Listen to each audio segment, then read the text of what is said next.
know it's Varney. Well, I'm assuming it's Varney because on the underside here, I don't know if you can see it on the bottom of the trucks. If I can zoom in, it says Varney. So you can see it's got that wooden bottom with a few details. The trucks are completely cast as one piece. Now these are the original wheels. I didn't add anything to them. You can see where I screwed modern couplers on.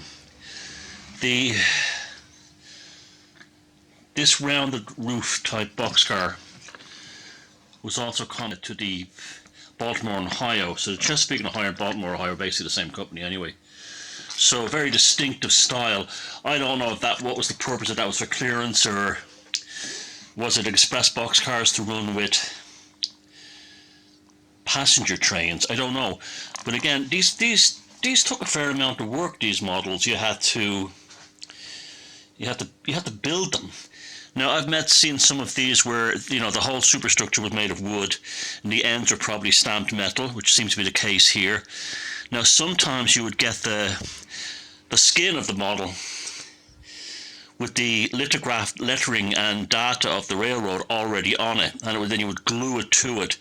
And you see these little bands here. These were microstrips you actually had to glue on individually. So they took work. Now, that would have been great fun. I come from a kind of an Airfix model building background, and I would much rather I wish these kind of kits are more available today than open the box and just plop something on your layout. There must be something beautifully satisfying about it. You see how the doors are? They're nailed on with little pins. I don't know if you can see that. There's little pins above the door, 3 of them, and the bottom, and that's how the sliders, the rails for the doors are put in.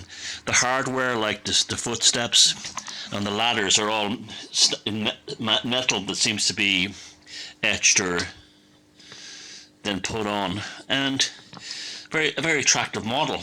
Now, so anyone, if you can confirm that this is Varney and you know anything about the history of these kits, and one of the reasons I love bringing these guys back to life, I bought a lot of this stuff when I lived in America, and I would buy them. I would see a box of stuff at a stall somewhere, a train show in New York or New Jersey, Long Island, and I would just buy everything in it.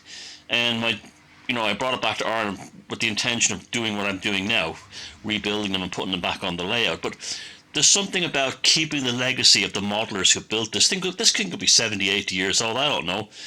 But you think about the person who built this back in the day, and how you're now a custodian for this going forward. That person's work hasn't been lost. It still exists on the other side of the Atlantic, which is the beautiful thing about this hobby. So if you have any more information about these specific boxcars, let me know. Thank you very much.